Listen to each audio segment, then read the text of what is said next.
Imagine you wake up and before your feet even hit the floor, you just have this sinking feeling. Oh, yeah. We all know that feeling. Right, like you go to the kitchen and you accidentally knock your favorite coffee mug off the counter and it just shatters everywhere. A terrible start. Exactly. Yeah. And then, you get into your car and you hit like every single red light on the way to work. Of course. You finally walk into your office and a coworker gives you a look that you interpret as just completely condescending. And then your boss sends this really terse email about a deadline. Yeah, by that point, you're just done. Right. By like 10 a.m., you throw your hands up and say, the universe is just entirely against me today. I am surrounded by difficult people. Nothing is going my way, and I'm basically just a victim of these terrible circumstances. Yeah, and we have absolutely all been there, every single one of us. We point at the events happening around us, and we treat them like solid brick walls that were just dropped into our path by some external force. Well, because it is the default human setting to view the world that way. We treat our lives like a series of weather events. Weather events. Yeah, like a storm rolls in, it rains on us, and we're just standing there getting wet, completely convinced that we had absolutely nothing to do with the fact that we are, standing in the middle of a thunderstorm without an umbrella. Wow. That is such a good way to put it. And, well, welcome to the Deep Dive. We are incredibly glad you're here with us.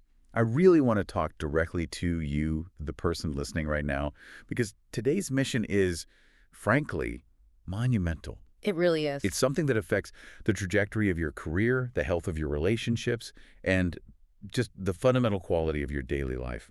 Our mission today is to scientifically debunk that exact feeling, that deeply held belief that we are merely passive victims of our external circumstances. Right. We're going to look at the hard psychological science behind how the internal mind actually constructs external reality. And I want to be incredibly clear right away.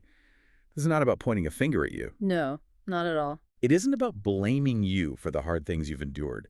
It's about empowering you through an incredible synthesis of psychological research by Arshi Singh, which is titled Self-Fulfilling Prophecies, Adult Internal Reality, and the Psychological Construction of External Life Outcomes.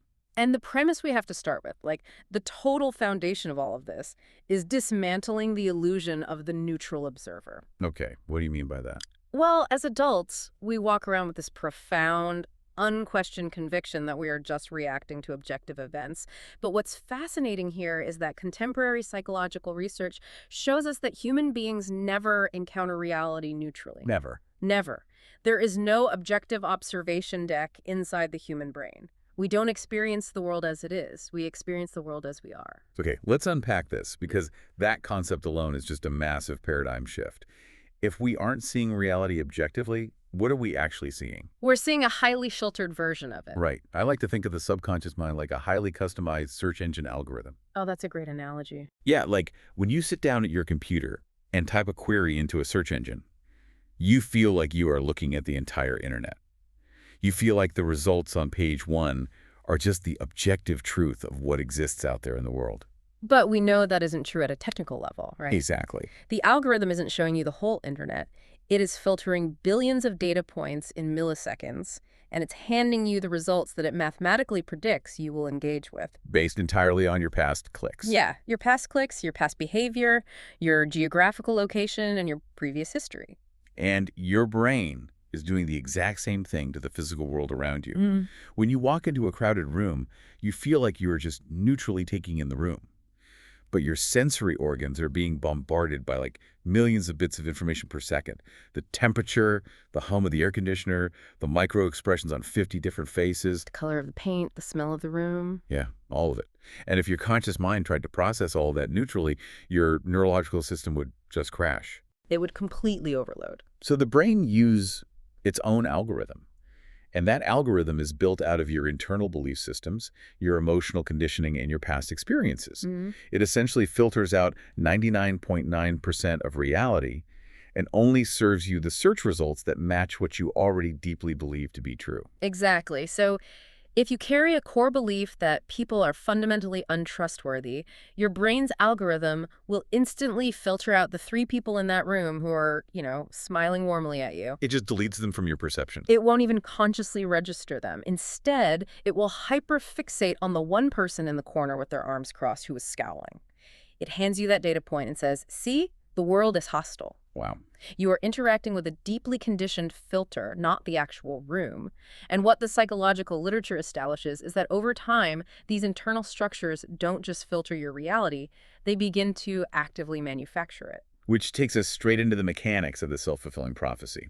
Because most people have heard that phrase, but we tend to use it pretty casually. Very casually. To understand how we construct our own lives, we need to redefine what a self-fulfilling prophecy actually is scientifically. Right. And to do that, we really have to trace the concept back to its origins. The term was actually coined by a sociologist named Robert K. Merton back in 1948. Okay. He was trying to explain macro-social phenomena, specifically looking at things like bank runs during the Great Depression. Merton proposed that a false definition of a situation can evoke a new behavior that makes the originally false conception come true. So in the bank run scenario, you have a perfectly solvent, healthy bank. Yeah. But a rumor starts that the bank is going under. Right. The people holding this false belief panic. They rush down to the bank and withdraw all their money at the exact same time. And because they all withdrew their money, the bank actually collapses. Exactly. The false belief forced the behavior that made the belief true. Wow. That was the foundational understanding. But for decades after Merton, this phenomenon was studied almost exclusively in interpersonal dynamics. Between two different people. Yeah. The classic example is the Pygmalion effect in the classroom. Researchers Rosenthal and Jacobson did this famous study in 1968 where they told teachers that certain students were intellectual bloomers who were about to experience a massive leap in IQ. But they weren't, right? No, in reality, the students were chosen completely at random. But because the teachers expected those specific kids to excel, the teachers subconsciously changed their behavior. How so? They gave those kids more time to answer questions, smiled at them more, provided more detailed feedback, and by the end of the year, those randomly selected kids actually did show significantly higher intellectual growth than their peers.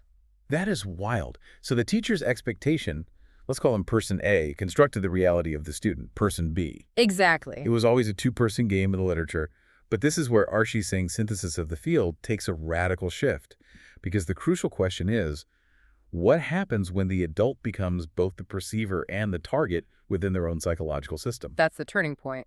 What happens when person A and person B are the exact same human being? And that is the crux of how we build our external life outcomes. We act as the teacher and the student to ourselves. Blowing. To explain how this internal loop operates, researchers like Maston and colleagues in their 2011 work break down the self-fulfilling prophecy into 3 distinct psychological stages.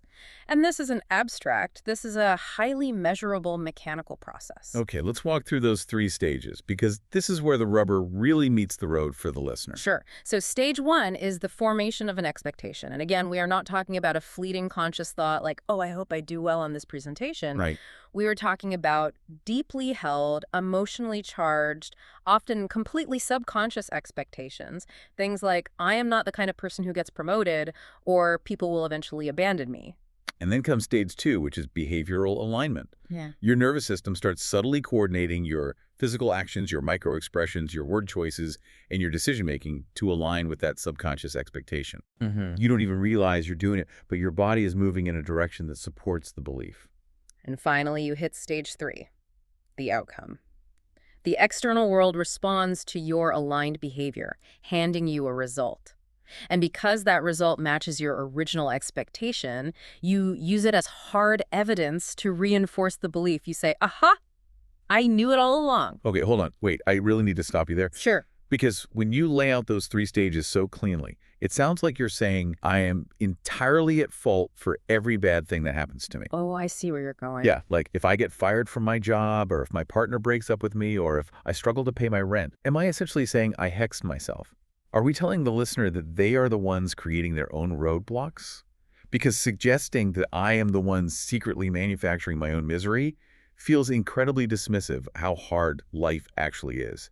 It feels a lot like victim blaming. That is the most vital pushback to this entire framework.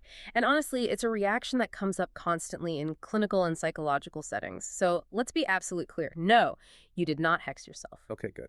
This is not some mystical law of attraction where your bad vibes magically summoned a pink slip from your boss. And it is certainly not about moral blame. What this is actually about is profound systemic psychological conditioning. Conditioning, meaning the way we were trained to operate before we even had a say in the matter. Yes, exactly. We tend to think of our thoughts as isolated clouds just floating through our minds, completely disconnected from the ground. But human beings do not just have thoughts. We live continuously inside deeply conditioned interpretive systems. And those systems are running everything. They are comprehensive. The psychological literature details an exhausting list of what your internal system shapes on a daily basis, totally without your conscious permission. Right. It shapes what we notice, which we talked about with the algorithm filter, but it also shapes what we fear and what we avoid. Absolutely. Like, if your internal system was conditioned to believe that you are fundamentally inadequate, you will perceive a totally standard, mundane piece of constructive criticism from a manager as a devastating existential threat. Yes, you will feel it physically in your chest. Your heart rate will spike, and you will begin avoiding that manager entirely. It also dictates what we pursue, how we communicate, and crucially, what we tolerate. Oh, toleration is a huge one. It really is. Imagine two different adults experience the exact same mildly disrespectful comment from a friend. One adult's internal system carries a belief that they deserve baseline respect, so they immediately calmly set a boundary. Right. The other adult's internal system carries a belief that they are difficult to love, so they tolerate the disrespect, they laugh it off, or they swallow the hurt, and by tolerating it, they unknowingly teach the friend that it is acceptable to keep speaking to them that way. Wow. They didn't magically summon the disrespectful comment. The friend chose to say it. Yep. But the internal system dictated the behavioral response, which was toleration, which then guaranteed that the disrespect would become a permanent feature of their external reality. Exactly.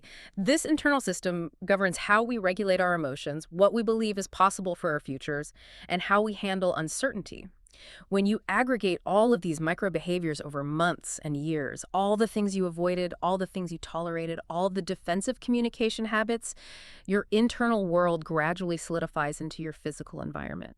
So you aren't to blame for the initial conditioning, but you are behaviorally externalizing it. Precisely. Which brings us to this massive contradiction. Because I hear this all the time from people, and honestly, I experience it myself. Consciously, we all want success. Of course we do. We want deep emotional connection, financial stability, physical health, safety. We set the goals, we buy the fancy planners, we listen to the motivational deep dives. But despite all of that intense conscious desire, so many of us remain completely stubbornly stuck in the exact opposite circumstances. It's a huge paradox. If I want the good things so badly, why is my system building the bad things? To understand that contradiction, you have to understand one of the most fundamental principles of the human nervous system, the brain's desperate need to maintain internal consistency. Internal consistency. Yes. The human brain is, at its core, a predictive machine. It wants to know what is going to happen next so it can keep you alive. When there is a mismatch between what the brain deeply expects and what it actually experiences in reality, it creates a state of high cognitive friction. Because it takes a lot of neurological energy to process a surprise, right? Right. Even a good surprise. A massive amount of energy. So, as an evolutionary energy conservation tactic, human beings will unconsciously act to recreate emotional environments that feel psychologically familiar. It just wants what it knows. The brain prioritizes the known over the unknown every single time. And the profound tragedy of this mechanism is that humans will recreate emotional environments that are objectively painful, limiting, or severely self-destructive simply because they're familiar. Man, I want to give the listener an analogy to make this really visceral. Imagine you have a sweater, Okay. and it is the most uncomfortable, itchy, scratchy, ill-fitting wool sweater in the world. It restricts your arms, it makes you sweat, it's just miserable to wear. But you have worn this exact sweater every single day since you were a toddler. So you're totally used to it. Exactly. Your body knows exactly where it scratches. You know exactly how to adjust your shoulders to deal with a tight fit. It is your normal. The baseline state of your nervous system is calibrated to that specific friction. Yes. Now, imagine someone walks up to you and offers you a brand new, luxurious, perfectly tailored cashmere sweater. It's breathable, it's soft, it's beautiful. Consciously, you desperately want the cashmere. You tell all your friends how much you hate the itchy sweater and how badly you want the cashmere one. Right. But the moment you take off the old sweater and put the cashmere on, your nervous system absolutely panics. Because the friction is gone. The predictable scratchiness is missing. Your brain sounds the alarm. It says, wait, where is the restriction? This softness is completely alien. I don't know how to predict what happens in a sock sweater. Unpredictable equals danger. That's exactly what happens. So what do? You unconsciously start sabotaging the cashmere. You spill dark roast coffee on it. You throw it in a hot wash cycle so it shrinks. You accidentally leave it on the subway. Right. And then you go back to your closet. You pull out that horrible, scratchy, familiar sweater. You put it on. Your shoulders drop. You let out a massive sigh of relief. And you say to yourself, oh, I guess I'm just not meant to have nice things. That is a brilliant way to conceptualize it. The nervous system inherently prefers familiar suffering over unfamiliar success. Unfamiliar success. Wow, because unfamiliar success feels like a threat to your internal consistency. If you grew up in a household where love was highly conditional and chaotic, a stable, unconditionally loving partner is the cashmere sweater. It feels terrifyingly alien. Exactly. The psychological literature points out that we walk around with these incredibly specific subconscious scripts that act like that itchy sweater. What kind of scripts? These are expectations like, success is unsafe, people eventually leave, visibility leads to criticism, authority is dangerous, I am not enough, I have to struggle relentlessly to deserve anything good. And we have to ask where those scripts come from, because nobody is born believing that visibility leads to criticism. Yeah. A newborn baby doesn't have an expectation that success is unsafe. No, not at all. These aren't just passing negative thoughts you picked up yesterday. They are deeply entrenched identity structures. So how are they built? They are poured and set over decades, starting in early childhood. And this is where we need to talk about attachment patterns. Our earliest interactions with our primary caregivers create a blueprint for how we expect the world to treat us. If a caregiver was inconsistent, like sometimes warm and loving, other times cold or absent, the child develops an anxious attachment pattern. The subconscious script becomes, connection is fragile. I have to cling and overperform or people will leave. Right, because that was their reality. Exactly. Or, if the caregiver was dismissive of the child's emotional needs entirely, the child develops an avoidant attachment pattern, writing a script that says, depending on others leads to pain. I must remain entirely self-sufficient. So it's basically a survival mechanism. The child is just trying to adapt to their specific environment. Yes, and these scripts also come from family systems. Like, if money was a constant source of screaming matches and tension in your house, your 8-year-old brain might write the script. Money equals conflict and danger. That makes total sense. They come from societal messaging, cultural conditioning, educational trauma, systemic inequality. Right. Think about it. If a teacher humiliated you in front of the entire class for reading a word wrong, your nervous system logged that event. It wrote a rule. Visibility leads to criticism. Do not stand out. Ouch. And 30 years later, you are sitting in a corporate boardroom wondering why your throat closes up every time you have an opportunity to pitch an idea to the CEO.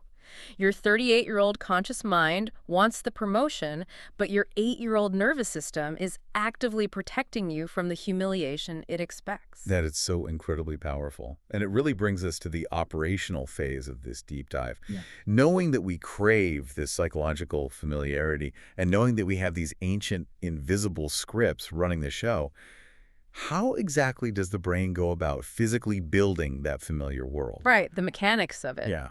How do we translate the internal script into external circumstances in the physical environment? This is the mechanism of action. The literature refers to this as self-verification processes. It is the human drive to prove our own subconscious theories right through our behavior. Adults frequently believe that external reality is just happening to them, while remaining totally blind to how their own actions are maintaining the outcome. We can look at 2 specific, highly detailed examples of this self-verification loop in action. Let's dive into the first one, which focuses on romantic relationships. Let's look at an adult who carries the deeply rooted unconscious belief that simply states, people cannot be trusted. Eventually, everyone betrays me. That is their itchy sweater. Right. Keep in mind, consciously, this person is likely exhausted by being alone. They want a secure, loving partner. They are putting themselves out there. But they are viewing every single interaction through the lens of expected betrayal. Exactly. So they meet someone, a genuinely good, secure person. What is the behavioral cascade that begins to fulfill the prophecy? Because the belief people cannot be trusted is active, this individual doesn't enter the relationship with openness, they enter it with hypervigilance. Always waiting for the other shoe to drop. Yes. Hypervigilance is a heightened state of sensory sensitivity. You're always scanning the environment for a threat. If their new partner doesn't text back for an hour, a secure person assumes, oh, they're busy at work. Right. But the hypervigilant person's internal system screams, they are losing interest, they are talking to someone else, here comes the betrayal. And because the internal system is screaming danger, they change their behavior. They start overanalyzing every single word. Yeah. Why did they use a period instead of an exclamation point? Why do they sound tired on the phone? And then comes the emotional withdrawal. They pull their own affection back as a defensive shield. Because they're scared. Yes. They avoid true vulnerability because showing your soft underbelly to someone you subconsciously believe is holding a knife is a terrible survival strategy. And then the self-verification process kicks into high gear. They begin to excessively test the relationship. Oh, the tests. Setting up invisible hoops for the partner to jump through. Picking a fight over something completely trivial just to see if the partner will fight for them or if they will threaten to leave. Exactly. Or sulking silently to see if the partner can read their mind and fix it. And you have to look at the partner's experience in this dynamic, too. The partner is on the receiving end of constant suspicion, cold shoulders, bizarre tests, and emotional walls. It is an incredibly exhausting environment to exist in. The partner feels like they are constantly on trial for crimes they haven't committed. Right. Over time, the relationship begins to buckle under that immense pressure. Communication breaks down, resentment builds, and eventually the partner, who may have started out deeply committed, simply cannot sustain the emotional toll, and they walk away. And here's the tragic punchline of the self-fulfilling prophecy. When the partner finally packs their bags and leaves, the individual stands alone in their apartment, completely devastated, and says, I knew it. I knew people always leave. I knew they couldn't be trusted. He's self-verified. The external outcome matched their internal expectation perfectly, but they completely missed the fact that their expectation of betrayal generated the hypervigilance, the withdrawal, and the testing that actually drove the partner away. They just view the breakup as an external weather event. Yes, rather than an environment they behaviorally constructed. Here's where it gets really interesting, though. Because this dynamic doesn't just ruin our love lives, it actively suffocates our professional lives, too. Let's pivot to the career and entrepreneurial example. This one is so common. The unconscious belief here is, visibility is dangerous. If I am seen, I will be attacked. This is an incredibly common script for high achievers and creatives. Consciously, they want to scale their business, they want the promotion, they want to publish the book, they want the rewards of visibility. But subconsciously, standing in the spotlight feels like standing in front of a firing squad. Exactly. So what do the resulting behaviors look like for the fearful entrepreneur? How do they self-verify? The behaviors look like self-sabotage, but they are almost always cleverly disguised as perfectionism or pragmatism. Oh, perfectionism is such a good disguise. Right. The entrepreneur will delay launching a product for a year because the website isn't perfect yet. They will avoid public speaking or networking events by claiming they are too busy with operational tasks. They will hesitate during sales calls, failing to firmly articulate the value of what they offer. And they undercharge. The psychology of pricing is fascinating here. If you subconsciously fear visibility, undercharging is a brilliant defense mechanism. How so? Well, if you set your prices at the very bottom of the market, you stay small. If you stay small, you stay hidden. If you stay hidden, you are safe from the massive criticism you believe comes with being an industry leader. Wow. Your nervous system is basically keeping you safe by keeping you broke. That is so accurate. They procrastinate on marketing. They are completely inconsistent. They post on social media once and then disappear for a month. And what's the outcome? The business stagnates. The revenue plateaus or drops. The impact is minimal. And what does the founder say when they look at their spreadsheets? The founder looks at the failing business and concludes, see, nothing works for me. The market is just too saturated.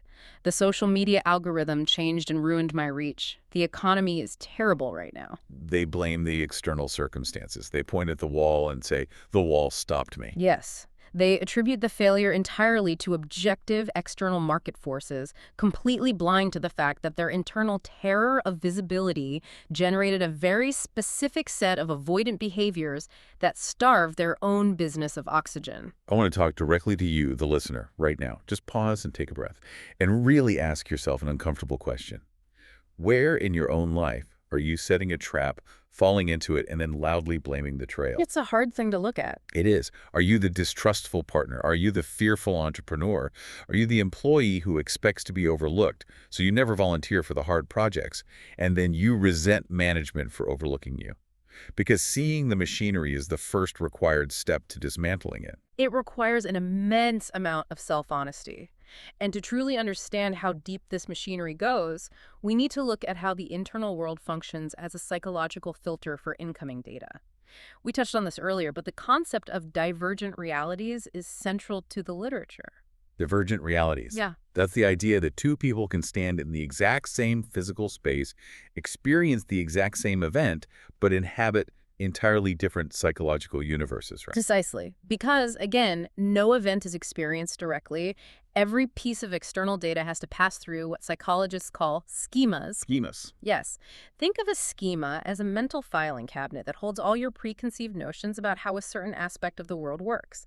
You have a schema for relationships, a schema for authority figures, a schema for money. When an event occurs, your brain quickly shoves the data into the relevant filing cabinet to decide what the event means. And the meaning we assign dictates our behavior. The source material gives a crystal clear scenario to illustrate this. Let's imagine two different entrepreneurs, Entrepreneur A and Entrepreneur B. They both pitch a massive project to the exact same major client. And a week later, they both receive the exact same external circumstance. An email from the client that says, "Thank you for your proposal, but we have decided to go in a different direction. We are rejecting your pitch." The objective reality is completely identical. The pixels on the screen, the words in the email, they are the exact same for both people. But the internal schemas are different, which means the reality they experience is going to radically diverge. Let's look at Entrepreneur A.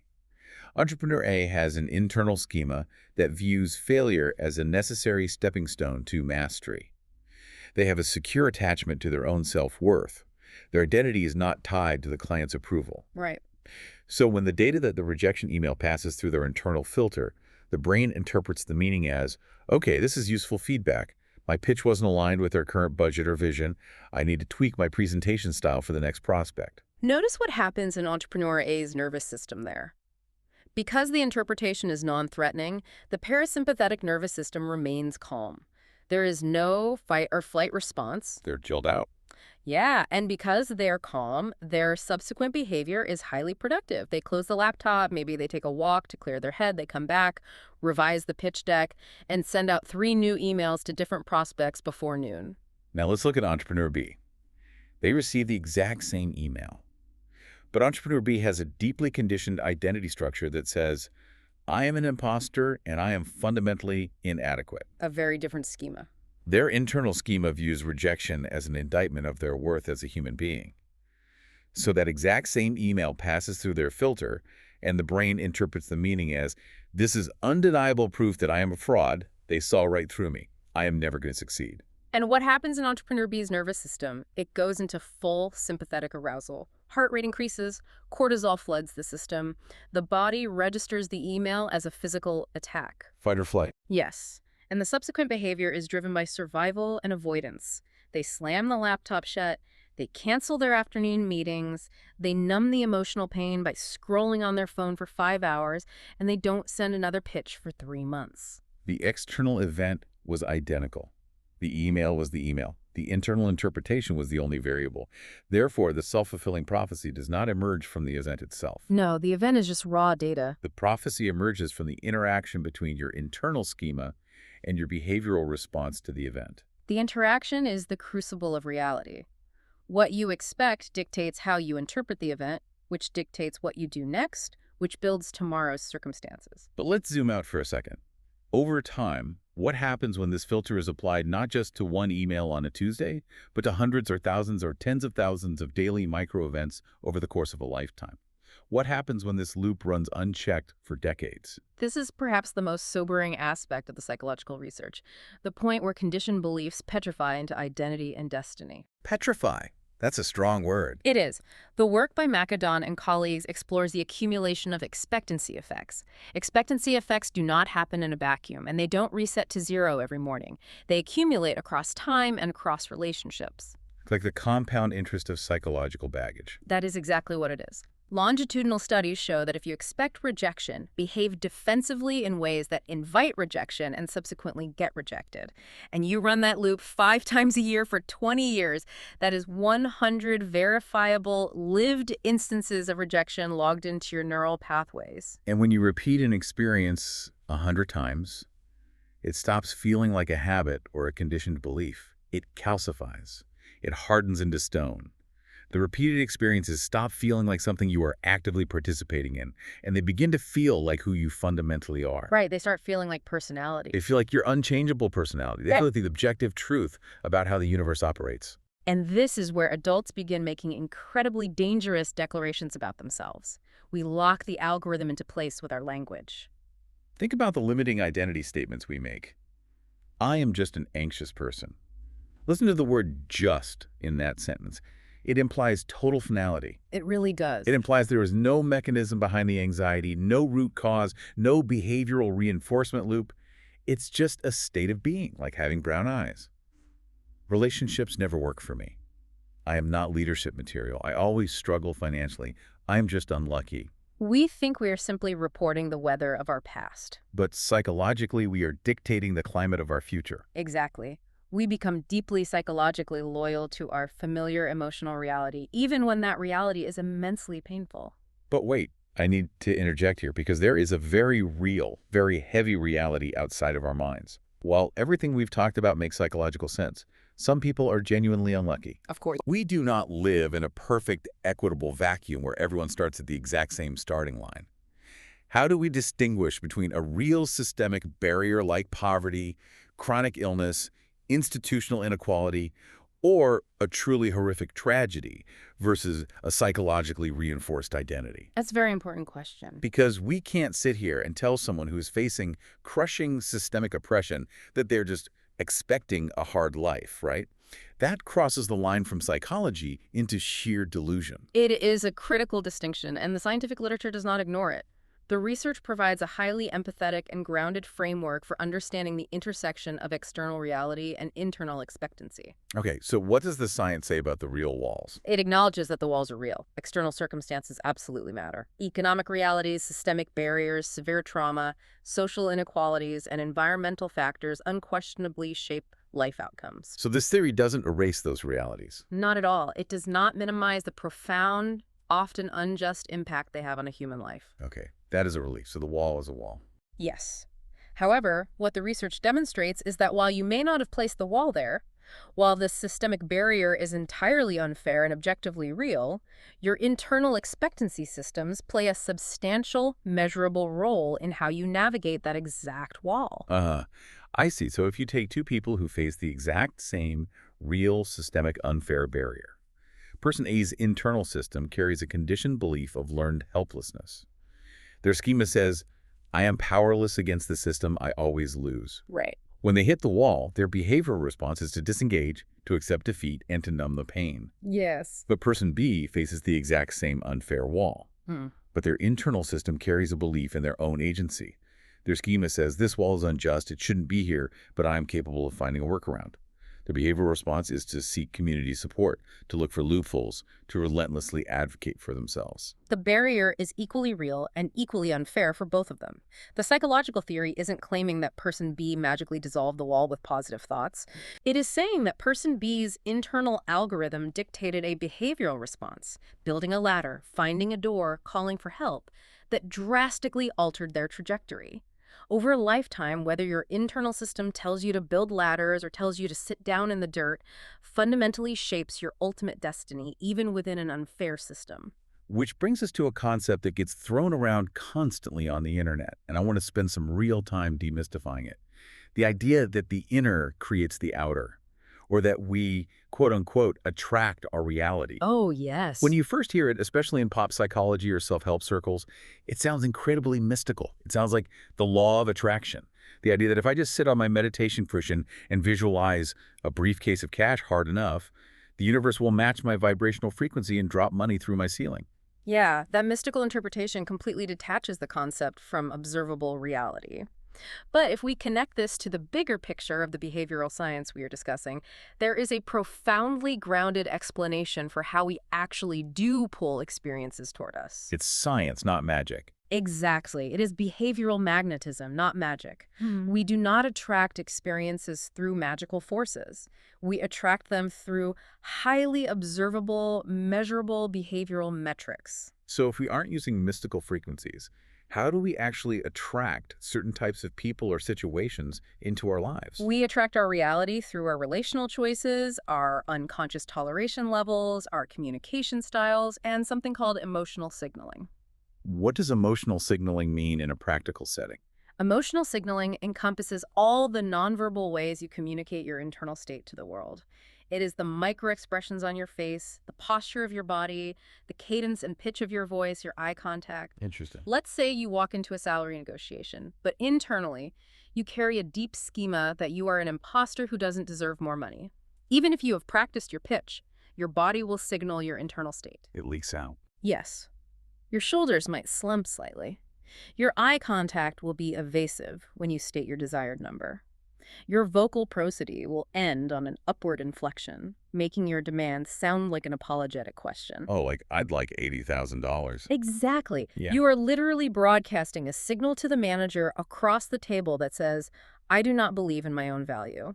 And consciously or unconsciously, the manager reads that exact signal.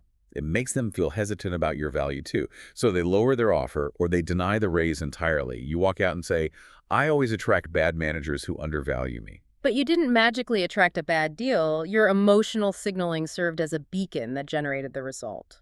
That makes total sense. Let's unpack the text examples for the listener. What about the idea that deep abandonment fears lead to constantly pursuing emotionally unavailable partners? Because I know so many people who say, why do I only attract people who won't commit? This is a classic pattern in attachment theory. Why does someone who is terrified of being abandoned continuously choose partners who are distant, avoidant, or already in other relationships? It seems counterintuitive. It really does. But paradoxically, the unavailable partner feels safe to their conditioned nervous system. The dynamic is familiar. The anxious person already knows the choreography of chasing someone who pulls away. They know how to navigate the pain of being ignored. The itchy sweater again. Precisely. If a truly available, loving, consistent partner showed up and offered secure attachment, the anxious person's nervous system would reject them. They would say there's no spark or they are too boring. The lack of anxiety is interpreted as a lack of chemistry. Yes. They attract the unavailable partner through selection. They actively swipe right on the chaotic, avoidant person, and they swipe left on the secure, stable person. It is selection, not mystical attraction. What about the entrepreneur with low self-worth? The one who undercharges. They often complain that they only attract terrible, exploitative clients. Well, if you believe your work isn't highly valuable, you set your prices at the absolute bottom of the market. Now think about who shocks at the bottom of the market.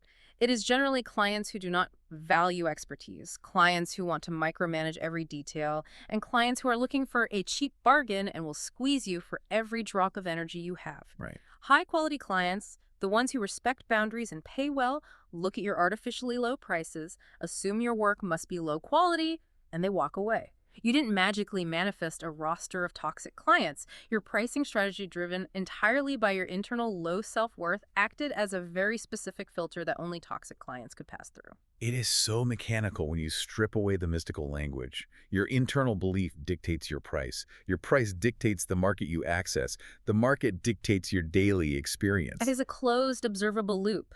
The external world gradually mirrors internal psychological structures because of selection and toleration, not magic. Okay, we have spent a lot of time dissecting the architecture of the problem. We have looked at the algorithm, the self-verification, the filters, the calcified identity, the behavioral magnetism. And if I am listening to this right now, I might be feeling a little overwhelmed or maybe deeply exposed. Because recognizing your own self-sabotage is a heavy realization. It's a lot to take in. So what does this all mean for us moving forward? The ultimate question for the listener is, how do we break out of a prophecy that we have spent 10, 20, 30 years fulfilling? This brings us to the most inspiring and actionable part of the research, because the science absolutely offers a roadmap out. Modern studies, like the work of Romney and colleagues in 2024, emphasize a really crucial point. Self-fulfilling prophecies are not inherently negative. They're not. No, they are just a neutral mechanism, a psychological lever. And because they are a mechanism, they can be utilized to produce positive, expansive outcomes just as effectively as limiting ones. We can reverse engineer the loop.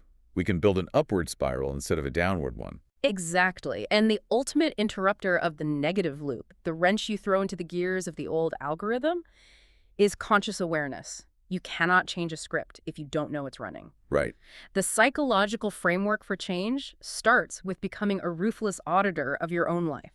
You have to examine your recurring patterns. Where are the exact same painful outcomes happening over and over again, just with different faces or in different office buildings? You have to look at the common denominator in all those situations, and the common denominator is always you. Once you identify the pattern, you have to interrogate your emotional triggers.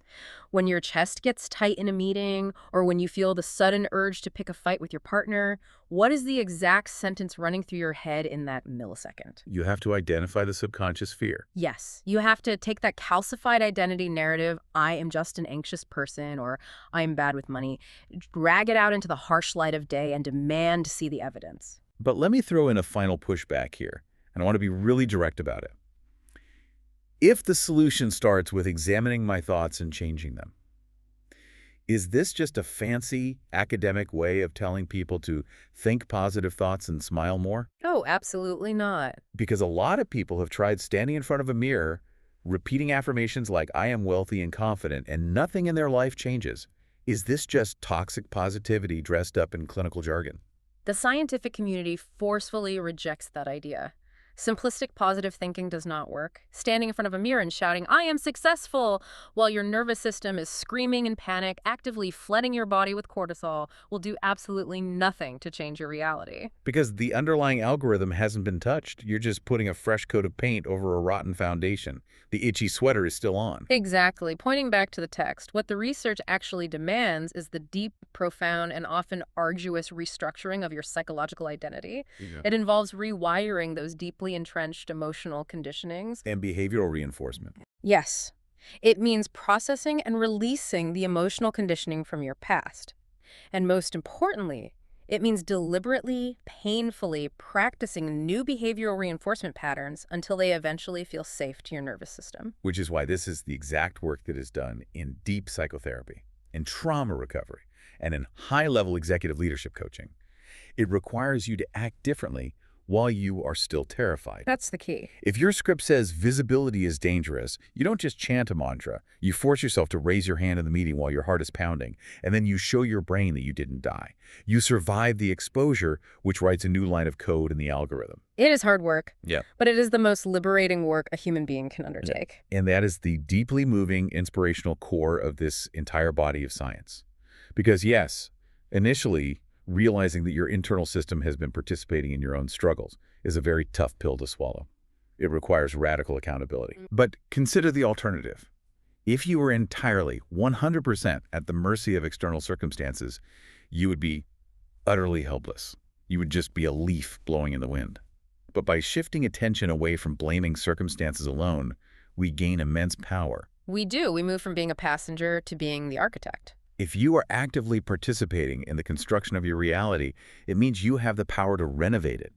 You can alter your perception. You can learn new ways to regulate your nervous system so that the cashmere sweater finally feels safe. Right. You can make different, braver decisions. And over time, as you repeatedly take those new actions, you will fundamentally rewrite the external outcomes of your life. You will build a completely new world for yourself. Your current internal reality is not a life sentence. It is simply a psychological blueprint, and blueprints can always be redrawn. To synthesize everything we've explored in this deep dive, your internal reality acts as a psychological blueprint. You aren't just walking blindly through a pre-built world, bumping into walls. You are actively, continuously constructing your external life outcomes through your subconscious expectations, the filters you apply to incoming data, and the behavioral loops those filters trigger. And understanding that dynamic interaction, the friction between what you subconsciously expect and what you behaviorally do, is the absolute key to unlocking a life that is not merely reacted to, but intentionally created. I want to leave you, the listener, with one final provocative thought to mull over as you step back into your day. Think about your life right now. Zoom in on the one specific area where you feel the most stuck, the most frustrated, the most utterly convinced that the barrier is entirely external and outside of your control. We all have one. We do. Now ask yourself this. If your current external reality in that specific area was perfectly meticulously designed to prove one of your deepest, hidden internal beliefs, right? Right. What is the belief it's trying to prove? It's a heavy question. What is the script?